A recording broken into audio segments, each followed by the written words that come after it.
नमस्कार, डेली 24 भारत देख रहे हैं आप। मैं हूं आपके साथ अनीता शर्मा और शुरुआत करते हैं देश दुनिया की बड़ी खबरों से। और बड़ी जानकारी निकलकर सामने आ रही है यूपी से। अयोध्या में राम मंदिर की दूसरी वर्षगांठ समारोह आज और रक्षा मंत्री राजनाथ सिंह और योगी आदित्यनाथ शामिल होंगे। अंगद टीला से राजनाथ और सीएम योगी का होगा संबोधन। बड़ी जानकारी निकलकर सामने आ रही है यूपी में आज अयोध्या धाम में श्री राम लला के विराजमान होने की दूसरी वर्षगांठ के अवसर पर प्रतिष्ठित द्वादशी समारोह का आयोजन किया जा रहा है। और ये कार्यक्रम श्री राम जन्मभूमि मंदिर परिसर में आयोजित होगा, जिसमें देश और प्रदेश के प्रमुख नेता शामिल होंगे। और इसे खास मौके पर रक्षा मंत्री राजनाथ सिंह और यूपी के मुख्यमंत्री योगी आदित्यनाथ शामिल होंगे। कार्यक्रम के अनुसार रक्षा मंत्री राजनाथ सिंह और मुख्यमंत्री योगी आदित्यनाथ सुबह अयोध्या पहुंचने वाले हैं। और ऐसे में मुख्यमंत्री योगी आदित्यनाथ अयोध्या धाम में रक्षा मंत्री का भव्य स्वागत करेंगे। और इसके बाद से रक्षा मंत्री राम जन्मभूमि मंदिर में श्री राम लला के दर्शन करेंगे और विधिवत पूजा अर्चना और धार्मिक अनुष्ठानों में भाग लेंगे। दोपहर रक्षा मंत्री राजनाथ सिंह और मुख्यमंत्री योगी आदित्यनाथ राम मंदिर के निकास द्वार के पास से स्थित अंगद टीले पर जनसभा को संबोधित करेंगे। और इस दौरान दोनों नेता राम मंदिर निर्माण, अयोध्या के विकास और सांस्कृतिक विरासत से जुड़े विषयों पर अपने विचार रख सकते हैं। प्रतिष्ठित द्वादशी समारोह के तहत रक्षा मंत्री राजनाथ सिंह अयोध्या में ही राम मंदिर से जुड़े कई धार्मिक कार्यक्रमों में शामिल होंगे। कार्यक्रम में एक अहम हिस्से के तौर पर वो मां अन्नपूर्णा मंदिर के शिखर पर धर्म ध्वजा का आरोहण भी करेंगे। और इस आयोजन का विशेष और प्रतीकात्मक क्षण भी माना जा रहा है। ऐसे में आज अयोध्या जो है वो पूरी तरह से सज चुकी है, पूरी तैयारियां हो चुकी हैं। रक्षा मंत्री राजनाथ सिंह और मुख्यमंत्री योगी आदित्यनाथ इस कार्यक्रम में शामिल होंगे। साथ ही कहा यह भी जा रहा है कि कई प्रदेशों के मुख्यमंत्री और दिग्गज नेता इस कार्यक्रम में शामिल हो सकते हैं। और इस खबर पर ज्यादा जानकारी के साथ हमारे साथ जुड़ चुके हैं हमारे संवाददाता अयोध्या से राघवेंद्र सिंह हैं और उनसे जानते हैं कि क्या कुछ तैयारियां चल रही हैं। राघवेंद्र जी। जी अनिता जी, पहले तो ये बताना चाहूंगा कि लगभग तैयारियां पूरी हो चुकी हैं और कुछ ही पंचायत के सूबे के मुखिया रामनगरी अयोध्या पहुंच रहे हैं। लगभग 11 बजे का कार्यक्रम है। 2.5 घंटे तक रामनगरी अयोध्या में रहेंगे। पहले हनुमानगढ़ी रामलला का दर्शन पूजन करेंगे और राजनाथ सिंह भी पहुंच रहे हैं, क्योंकि दूसरी वर्षगांठ है रामनगरी अयोध्या का। तो ऐतिहासिक पल है। जितने राम भक्त भी आ रहे हैं और सुरक्षा व्यवस्था व्यापक कर दी गई है, जगह जगह बैरिकेडिंग गई है। जो भी रामनगरी अयोध्या पहुंच रहा है वो पैदल ही जाएगा 3-4 किलोमीटर तक। बिल्कुल, यानी कि ट्रैफिक को लेकर भी रूट वगैरह डाइवर्ट किए गए हैं। जी आपको बताते चले कि यहाँ पे जगह जगह बैरिकेडिंग है, लंबी बैरिकेडिंग है, क्योंकि कल नया साल है, उसको लेकर के पहले से यहाँ बड़ा सा तैयारी जुड़ा है। क्योंकि जो भी राम भक्त यहाँ आएंगे, नया साल भी बिताएंगे, तो उसको लेकर व्यापक तैयारियां कर दी गई है कि जो भी यहाँ पहुंच रहा है उसको कोई कठिनाई का सामना नहीं करना पड़ेगा। तो ऐसे में राघवेंद्र जी, मुख्यमंत्री योगी आदित्यनाथ, रक्षा मंत्री राजनाथ सिंह पहुंचने वाले हैं और भी प्रदेश के सीएम पहुंचने वाले थे। इसमें कौन कौन से जो प्रमुख नेता हैं, दिग्गज नेता हैं, वो इस कार्यक्रम में हिस्सा लेंगे? जी आपको बताते चले, यहाँ पूर्व प्रकाश शाही जी है या फिर कहीं यहाँ के संसद विधायक है वो पहुंचेंगे, राजनाथ सिंह पहुंचेंगे और ट्रस्ट के जितने जो सदस्य वो भी पहुंचेंगे। बाकी और भी जितने लोग हैं पहुंचने की संभावना जताई जा रही है, पहुंच रहे हैं। तो यहाँ व्यवस्था को लेकर व्यापक व्यवस्था कर दी गई है। अब इंतजार उस पल का है कि जब ये लोग कब पहुंचेंगे और वहाँ क्योंकि अनुष्ठान 2 दिन पे चल रहा है। तो यहाँ पे जो व्यवस्था कर दी गई है वो सुचारू रूप से कर दी गई है। और कल अनुज जलोटा जी आएंगे, तृप्ति साख्या जी आएंगे, वो भी अपना भजन से करेंगे। तो कहीं ना कहीं रामनगरी अयोध्या को व्यापक रूप से तैयारी कर दी गई है। जितने राम भक्त यहाँ आ रहे हैं वो भाव से भी बोर हो रहे हैं। ऐसे में राघवेंद्र जी, कड़ाके की ठंड पड़ रही है, तो क्या कुछ व्यवस्था की गई है ठंड को लेकर? जी आपको बताते चले, यहाँ व्यवस्थाओं को लेकर के ठंड के लिए जगह जगह पे गैस सिलेंडर भी लगाए गए हैं, लाव भी जलाए जा रहे हैं और जो है यहाँ आम पब्लिक भी जला रही। जो भी राम भक्त पहुंचा हाथ पकड़ रहे और रण बसेरे की व्यवस्था की गई है यहाँ नगर निगम के द्वारा जगह जगह पर। तो जो भी राम भक्त बड़े उन्हें कहना उचित व्यवस्था की जा रही है और सब पूरी व्यवस्था है रहने सोने की। तो नगर निगम द्वारा यहाँ पे व्यवस्था कर गई। यहाँ प्रापन पूरी तरीके से और खुद सूबे की मुख्यमंत्री निगरानी कर रहे हैं। जी ऐसे में श्रद्धालुओं का हुजूम भी उमड़ा हुआ है, क्योंकि एक तरफ तो यहाँ पर दूसरे साल चल रहा है और उसके बाद से नया साल भी है। तो पर्यटक जो है उनका क्या कुछ कहना है राघवेंद्र जी? जितने राम भक्त रामनगरी अयोध्या आ रहे हैं वो भाव से विभोर हो रहे हैं और राम के जयकारों से पूरी गूंज रहे हैं, झंडा लेकर के चारों तरफ से, क्योंकि हर व्यक्ति का इंतजार था कि भगवान राम का जब भव्य दिव्य मंदिर बन के तैयार हो गया है तो अब जितने लोग हैं वो चाहते हैं कि भगवान राम के साक्षी बने और उनको आशीर्वाद प्राप्त करे, अपने जीवन को धन्य बनाए। तो उसको लेकर के यहाँ जितने राम भक्त रामनगरी अयोध्या पहुंच रहे हैं और अपने जीवन को, क्योंकि पहले पहले पहले लोग जाते जाते थे ताजमहल देखते थे और चीजें देखते थे, अब ज्यादा से ज्यादा लोग रामनगरी अयोध्या पहुंच रहे हैं। बिल्कुल, ऐसे में ये कार्यक्रम है कितने दिनों तक चलेगा रघुवेंद्र जी? जी आपको बताते चले ये कार्यक्रम लगभग आज चलेगा, कल तक चलेगा, कल शाम को रात में इसका समापन होगा।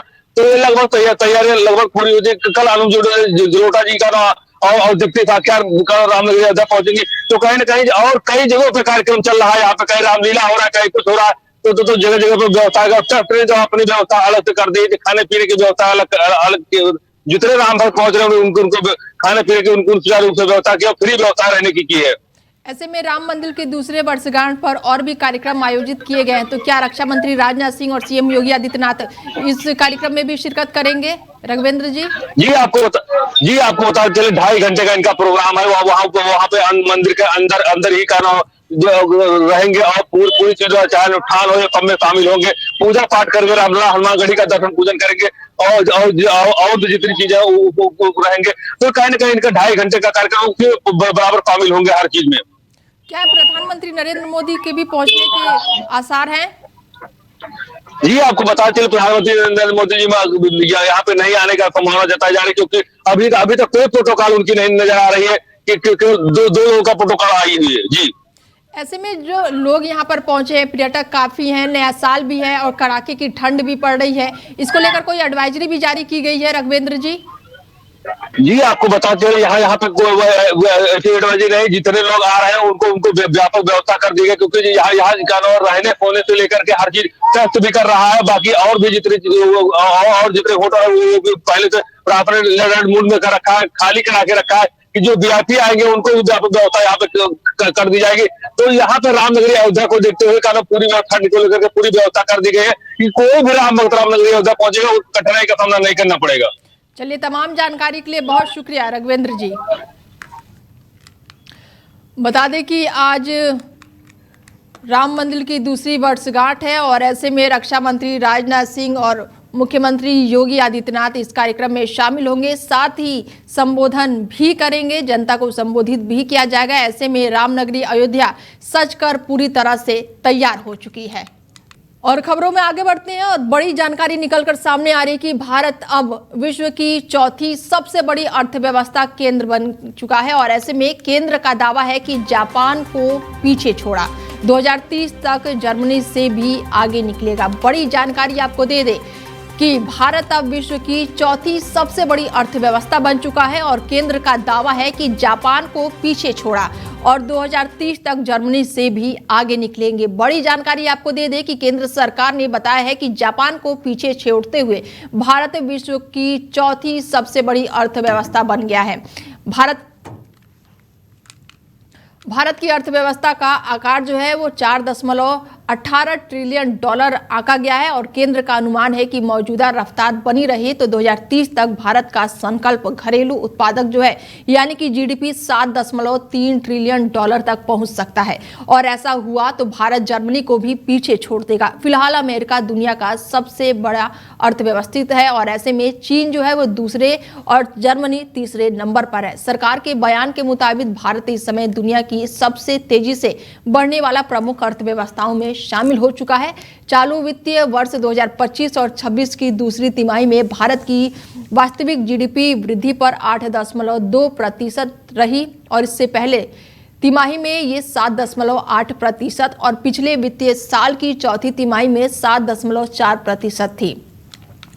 केंद्र के मुताबिक वैश्विक व्यापार से जुड़ी अनिश्चितताओं के बावजूद भी 2025 और 26 की दूसरी तिमाही में भारत की जीडीपी 6 तिमाहियों के उच्च स्तर पर पहुंची है और इस वृद्धि में घरेलू मांग खास करके निजी खपत की अहम भूमिका रही है। बड़ी जानकारी आपको दे दें कि 2030 तक जर्मनी से भी आगे निकलेगा भारत और ऐसे में भारत अब विश्व की चौथी सबसे बड़ी अर्थव्यवस्था बना है। बड़ी जानकारी निकलकर सामने आ रही है कि भारत जो है अब जापान को पीछे छोड़ चौथी अर्थव्यवस्था बना है और दूसरी तिमाही में महंगाई घटकर 0.71% पर आई है। बेरोजगारी भी कम हुई है और ऐसे में साल 2025 की अर्थव्यवस्था के लिए एक ऐतिहासिक ये पल साबित हुआ है। और हमारे साथ जुड़ चुके हैं गौरव गुप्ता जी हैं, उन अर्थशास्त्री हैं और उनसे जानते हैं कि बड़ी साल के जाते जाते ये बड़ी खुशखबरी एक तरह से आई है, क्योंकि भारत जो है वो अर्थव्यवस्था में चौथे नंबर पर आ चुका है। और किस तरीके से देखते हैं गौरव जी? हाँ बिल्कुल, ये बहुत बड़ी एक सूचना है, भारत के लोगों के लिए बहुत बड़ी खुशखबरी है और सरकार ने ये बोल दिया है कि हम चौथी बड़ी अर्थव्यवस्था बनने जा रहे हैं। हालांकि IMF इसको अभी पुष्टि करेगा 2026 में, लेकिन ये प्रधानमंत्री मोदी जी की जो नीतियां हैं, GST, आत्मनिर्भर भारत, गति शक्ति और जो निवेश को सुगम बनाया है, फॉरेन निवेश को जो भारत में सुगम बनाया है, GST 2.0, इनकम टैक्स में जो राहत मिली है और जो रेपो रेट में कट है, इन सब का ही परिणाम है कि आज भारत इतनी तेजी से अर्थव्यवस्था भारत की बढ़ रही है और 2047 के जो विकसित भारत का उद्देश्य है उसको हम जल्दी ही पूरा कर लेंगे और अगले 2 या 3 साल के अंदर हम तीसरी बड़ी अर्थव्यवस्था भी जर्मनी को पछाड़ करके बन सकते हैं। यानी कि ऐसा कह सकते हैं गौरव जी कि आने वाले समय में हम जर्मनी को पीछे छोड़ देंगे? 2-3 साल में निश्चित रूप से हम पीछे छोड़ देंगे। जो मोदी जी का विजन था 2047 का विकसित भारत का, वो मुझे पहले ही पूरा होता हुआ लग रहा है। और जो इन्फ्लेशन में कमी और जो आर्थिक सुधार किया जा रहा है, जो आर्थिक सुधार में हमारी वृद्धि होती जा रही है, इससे हम बड़ी स्पीड से गतिशील अर्थव्यवस्था है। अब थोड़ा सा हमें साथ में ये भी देखना होगा कि किस तरीके से, क्योंकि एक बढ़ती हुई अर्थव्यवस्था तो अच्छी बात है, लेकिन हमें थोड़ा रोजगार और स्किल्स के ऊपर वर्क करके थोड़ा सा इम्बैलेंस को जो अर्थव्यवस्था में उसको भी थोड़ा सा वर्क करना होगा। लेकिन ये बड़ी खुशखबरी की बात है, मैं बड़ा खुश हूँ एक भारतीय नागरिक होने की दृष्टि से। मैं आज बड़ा ही खुश हूँ कि भारतीय अर्थव्यवस्था एक इतने बड़े आयाम पे पहुंचने जा रही है। बिल्कुल, ऐसे में गौरव जी ग्लोबल चुनौतियां भी काफी थी हमारे पास, लेकिन उसके बावजूद भी हम यहाँ पर पहुंचे, तो उसको किस तरीके से देखते हैं? अगर मैं ग्लोबल चुनौतियों के बारे में बात करूं तो ग्लोबल चुनौतियां, जैसे ट्रम्प जी ने जो किया हमारे साथ, जिस तरीके से ड्यूटी टैरिफ बढ़ा देना, ये सब कर देना, काफी सारी चीजें थी। लेकिन जब हम जो मोदी जी का विजन है वो अपने आप को आगे बढ़ाना, उन्होंने घरेलू बाजार को आज से सशक्त करना शुरू नहीं किया। उन्होंने मेक इन इंडिया का कॉन्सेप्ट आज नहीं लिखा है। जब से वो प्रधानमंत्री बने उन्होंने मेक इन इंडिया, इंडिया के स्किल्स के ऊपर वर्क करना, NSDC, national skill development corporation, invest India जैसी कंपनी खोली जो कि भारत के निवेश को भारत के अंदर लाती है, बड़ा सुगम बनाती है।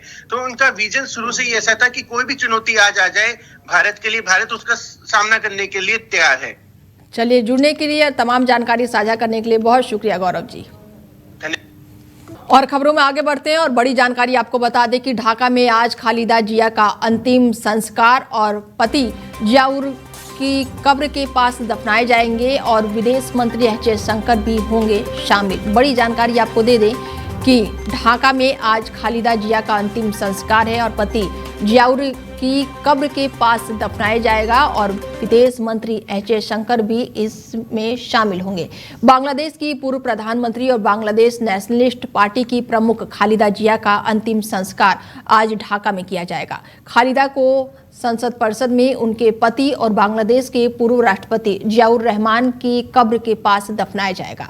उनका 80 साल की उम्र में मंगलवार सुबह निधन हो गया था और वो पिछले करीब 20 दिनों से वेंटिलेटर पर थीं।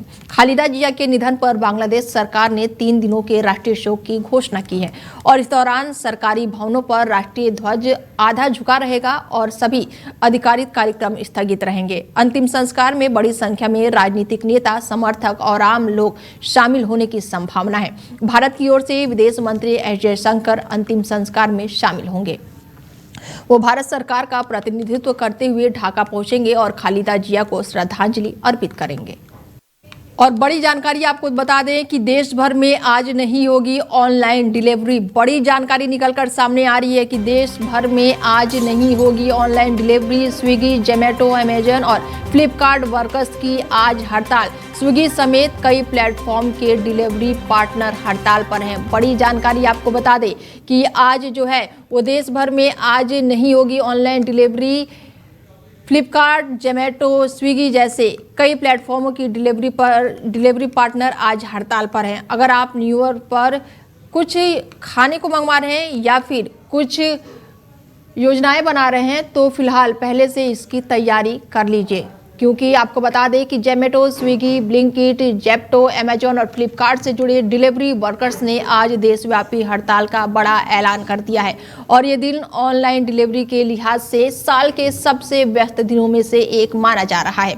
और इस हड़ताल का नेतृत्व कर रहे Telangana gig and platform workers union और Indian federation of app based transport workers, इसके अलावा महाराष्ट्र, कर्नाटक, दिल्ली एनसीआर, पश्चिम बंगाल और तमिलनाडु के कुछ हिस्सों की एक क्षेत्रीय यूनियनों और वर्कर्स कनेक्टिविटी भी इसका समर्थन कर रहे हैं। यूनियन नेताओं का दावा है कि 1 लाख से ज्यादा डिलीवरी वर्कर्स न्यू ईयर पर या तो ऐप से लॉकआउट रहेंगे या फिर काम काफी कम कर देंगे। तो वहीं देश की सबसे बड़ी एयरलाइन इंडिगो पर दिल्ली साउथ कमिश्नरेट के CGST के अतिरिक्त आयुक्त ने 458 करोड़ से ज्यादा का जुर्माना लगाया है। कंपनी ने बताया कि यह जुर्माना केंद्रीय वस्तु एवं सेवा कर अधिनियम 2017 की धारा 74 के तहत वित्तीय साल 2018 और 19 में 2022 और 23 की असेसमेंट से जुड़ा हुआ है। एयरलाइंस के मुताबिक कुल GST मांगे जो हैं उसको लेकर बकाया था और कंपनी ने बताया कि GST विभाग ने विदेशी सप्लायर से मिली क्षतिपूर्ति पर टैक्स मांगा है, ब्याज और जुर्माना लगाया है, साथ ही इनपुट टैक्स क्रेडिट को भी खारिज किया है। कंपनी ने बाहरी टैक्स सलाहकारों की राय के आधार पर इस जुर्माने को गलत बताया है। इंडिगो का कहना है कि ये आदेश कानून के खिलाफ और वो इसके कोर्ट में चुनौती देंगे। कोर्ट के मुताबिक बता दें आपको कि कंपनी का ये भी कहना है कि इस आदेश का उनका वित्तीय नतीजों, संचालक या फिर अन्य गतिविधियों पर कोई बड़ा असर नहीं पड़ेगा। और ये पहली बार नहीं है जब इंडिगो पर GST से जुड़ा टैक्स विवाद सामने आया है। इससे पहले भी 30 मार्च को इनकम टैक्स ने कंपनी पर करोड़ों रुपए का पेनल्टी ऑर्डर भेजा था। कंपनी ने बताया कि 2021 और 22 के असेसमेंट ईयर के लिए इनकम टैक्स एक्ट 270A के तहत ये पेनल्टी लगाई गई थी। तो वहीं जम्मू कश्मीर, हिमाचल प्रदेश जैसे पहाड़ी राज्यों में बर्फबारी हो रही है और इसका असर मैदानी राज्यों पर भी नजर आ रहा है। जम्मू कश्मीर के सोनमार्ग टनल के पास तेज बर्फबारी हुई। हिमाचल में 30 दिसंबर की शाम को लगातार बर्फबारी जारी है और यहां तापमान जो है वो -10 डिग्री सेल्सियस तक पहुंच सकता है। मध्य प्रदेश में भी यहां पर जो तापमान है वो 1.7 डिग्री सेल्सियस है। छत्तीसगढ़ की अगर बात करें तो यहां पर भी 2 डिग्री सेल्सियस पहुंच गया है।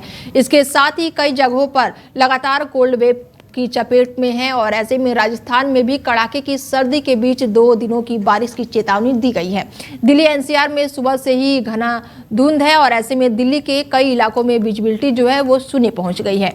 IGI एयरपोर्ट पर धुंध का असर फ्लाइट पर देखने को मिल रहा है। एयरपोर्ट पर यात्रियों को लेकर एडवाइजरी भी जारी की गई है और इसमें कहा गया है कि CAT3 लागू किया गया है और इसके साथ ही फ्लाइट में जो देरी हो सकती है, फ्लाइट कैंसिल भी हो सकती है। पंजाब, हरियाणा, उत्तर प्रदेश, राजस्थान, मध्य प्रदेश और झारखंड, छत्तीसगढ़ में कोहरे का अलर्ट जारी किया गया है। जम्मू कश्मीर, हिमाचल प्रदेश और उत्तराखंड में पश्चिमी विक्षोभ सक्रिय रहने के भी संकेत है। और ऐसे में ये तस्वीरें हम आपको दिखा रहे हैं दिल्ली, असम, उत्तर प्रदेश, तमिलनाडु, राजस्थान और श्रीनगर की ये तस्वीरें हैं जहां पर विजिबिलिटी जो है वो बेहद ही कम देखने को मिल रही है। ऐसे में घने कोहरे की चपेट में कई राज्य आ चुके हैं। उत्तर प्रदेश की अगर बात करें तो यहां पर अलाव के सहारे लोग अपने जीवन यापन कर रहे हैं। इसके साथ ही दिल्ली NCR की बात करें तो प्रदूषण की मार भी है और विजिबिलिटी जो है वो बेहद ही कम हो चली है। श्रीनगर की बात कर ले तो यहाँ पर बर्फबारी लगातार देखने को मिल रही है। बारिश को लेकर भी अलर्ट जारी किया गया है। ऐसे में ये 6 तस्वीरें हम आपको दिखा रहे हैं कि किस तरह से ठंड की चपेट में लोगों की जिंदगी कट रही है। ऐसे में राजधानी दिल्ली और उसके आसपास के इलाकों को एक बार फिर से घने कोहरे की चादर ने अपने आगोश में ले लिया है। रात से ही दिल्ली NCR में घने कोहरे की चपेट में है और आज सुबह कोहरा और घना हो गया है। घने कोहरे की वजह से विजिबिलिटी पर काफी असर देखने को मिल रहा है। कई इलाकों में 0 विजिबिलिटी दर्ज की गई है।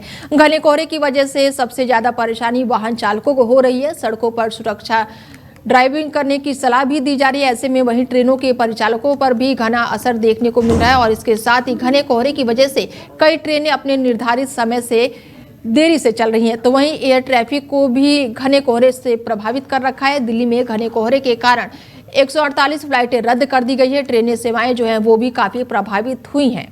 भारत सरकार ने घरेलू स्टील उद्योग को सस्ता आयात से बचाने के लिए अहम कदम उठाए। सरकार ने चुनिंदा स्टील उत्पादकों के आयात पर अगले 3 सालों के लिए 11 से 12% तक का आयात शुल्क लगाने की अधिसूचना जारी कर दी है और ये फैसला मुख्य रूप से चीन से बढ़ रहे सस्ते स्टील के आयात को रोकने के लिए लिया गया है। सरकार अधिसूचना के अनुसार पहले साल आयात शुल्क 12% रहेगा और दूसरे साल यहां पर 11.5% और तीसरे साल 11% कर दिया जाएगा और ये शुल्क जो है वो चीन, वियतनाम और नेपाल से आने वाले स्टील उत्पादकों पर लागू होगा, जबकि कुछ विकसित देशों और स्पेशलिस्ट स्टील जैसे को लेकर यह शुल्क नहीं लगेगा। भारत दुनिया की दूसरी सबसे बड़ा कच्चा स्टील उत्पादक देश है, लेकिन हाल ही के सालों में चीनी स्टील के सस्ते आयातों ने घरेलू उत्पादकों पर दबाव बढ़ाया और इससे डंपिंग का खतरा उत्पन्न हुआ है और घरेलू उद्योगों को आर्थिक नुकसान होने की आशंका अब बढ़ गई है। यमन के रणनीतिक बंदरगाह शहर पर सऊदी अरब की बमबारी के बाद से खाड़ी क्षेत्रों में तनाव और गहरा गया है। संयुक्त अरब अमीरत ने मंगलवार को घोषणा की है कि वो सऊदी अरब से अपने सैनिकों को वापस बुला लें और ये फैसला ऐसे समय पर लिया गया है जब सऊदी अरब ने आरोप लगाया है कि यमन पर पहुंचने गए जहाज के जरिए यूएई के हथियार भेजे गए हैं, जिसमें निशाना बनाया गया है। रिपोर्ट के अनुसार यूएई के रक्षा मंत्रालय ने कहा है कि सुरक्षा कारणों और आतंकवाद रोधी अभियानों के प्रभावशीलता को ध्यान में रखते हुए अपने बचे हुए सैन्यकर्मियों को वापस बुलाएं। यूएई के विदेश मंत्रालय ने यमन में हथियार भेजने के आरोपों को खारिज कर दिया है।